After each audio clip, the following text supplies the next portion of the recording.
when you learn what we're going to love you until you learn to love yourself, when you learn what that means, it's a freedom like no other. Fear turned into exploration, and instead of being afraid of fear and afraid of things that might happen, it kind of got exciting a little bit. Things that I was afraid of. Yeah, it was exciting. motivational. That's a good And word. it was uplifting. I heard about Kendrick was his willingness to ask for direction and follow suggestions, and so much so that the person that we have a relationship with at the treatment center that he discharged from referred him to us, and he came here before he went home. We were the first stop when he left treatment. And so for me, that I just wanted to hug him. When he got in here, I felt like I knew him. I felt like an instant connection to this guy, and just overwhelmed with excitement that, hey, we were the stop that he made prior to food, prior to home, was showing up and getting connected to recovery support services, and it's incredible. And I will always be grateful for that. I get the way I live today from people who have been there before. People with more time than me, people I can look at, ask questions. Hey, Tony, you do a breakup, help me. And when I can ask for help today, that man, I used to think I could handle everything on my own. Yes. Everything, I'm a man, I got this. I don't need to ask for help, but I think that was one of the most freeing things for me when I came in, was my ability to say, help me. When I came in, got a couple of them 30 days, and I seen hope, and I seen that I can do this.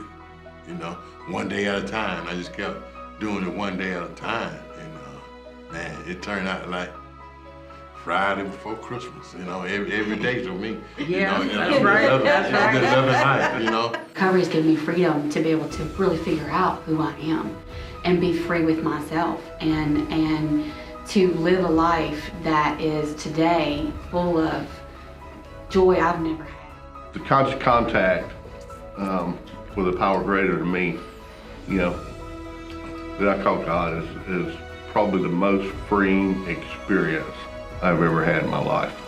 I don't take that for granted. That's a great value. I knew everybody else was doing it, and I had no option. I had no other way. I was like, either do that, or I'm just gonna try it. I'm gonna give it a chance. I'm gonna dream a little. I finally got out of the way and gave myself a chance.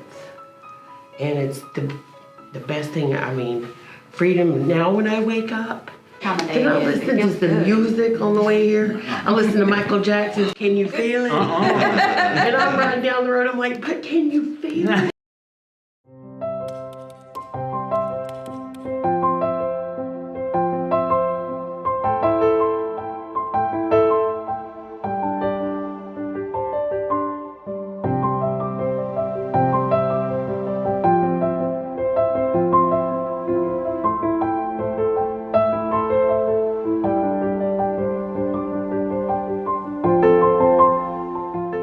Created this space for individuals in our community to be able to walk in and instantly feel like this is a place where they can recover with grace, dignity, and respect.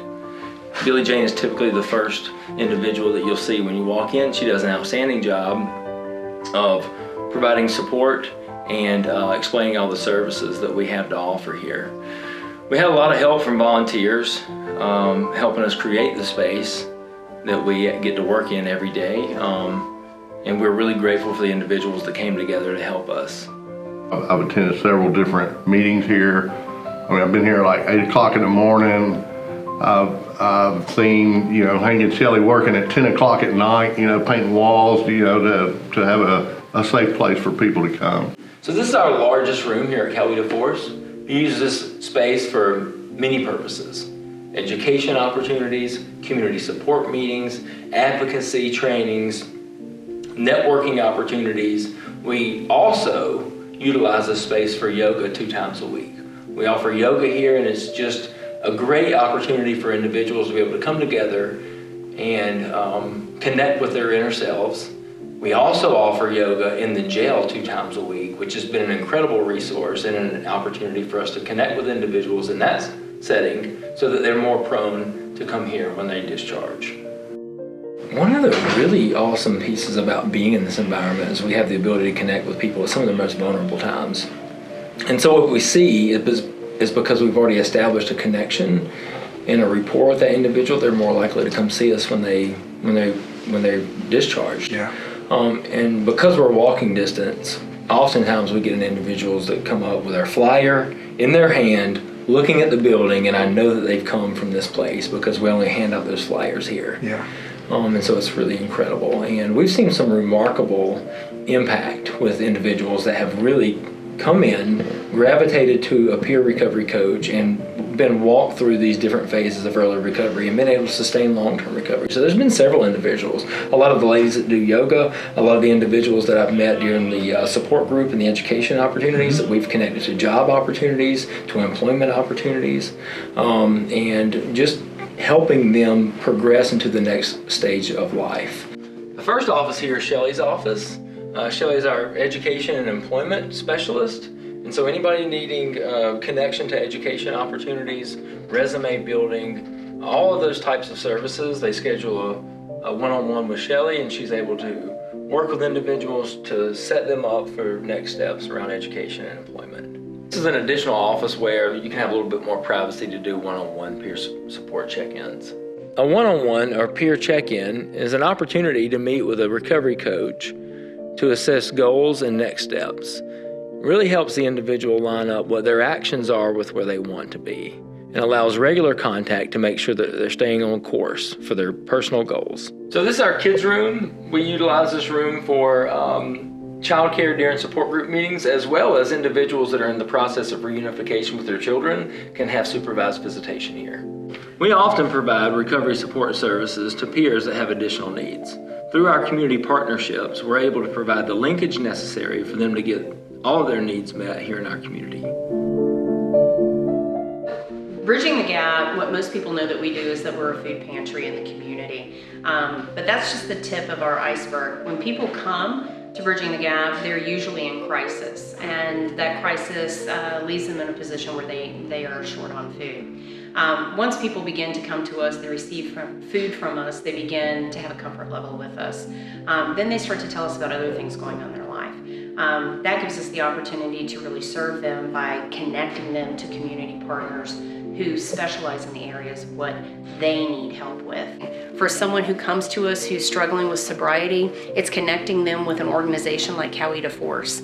Coweta Force is one of the best partners we have in this community. As a social worker for the Coweta Samaritan Clinic, having a resource in the community like Coweta Force has been truly tremendous.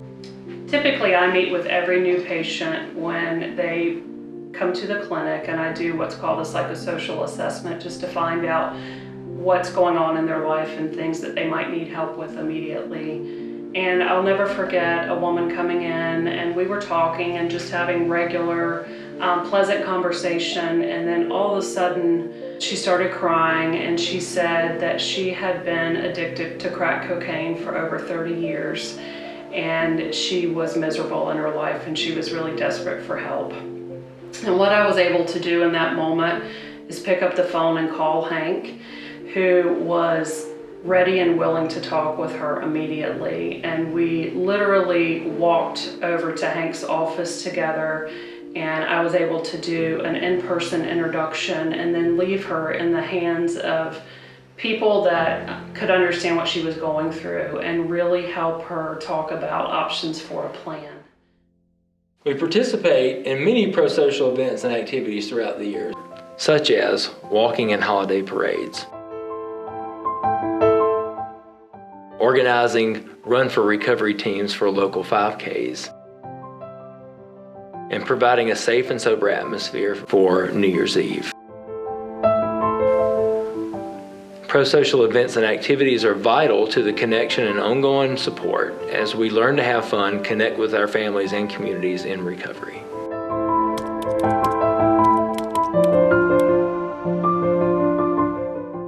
And I'm grateful to be sitting in this seat today, man, and among people who could understand me and who I can talk to about anything, you know. Mm-hmm. And I can go 100 miles from here and walk into a place and know everybody in there, but don't know nobody, because we know each other. That's right. No matter where we go. That's what I love about the program.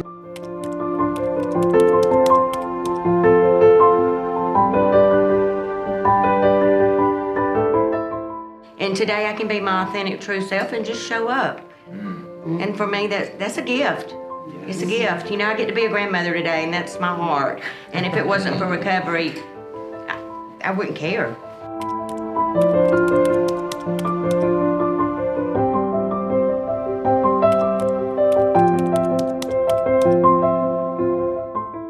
It's because of this place, the support and the love and the availability and just, I mean, it's changed my life.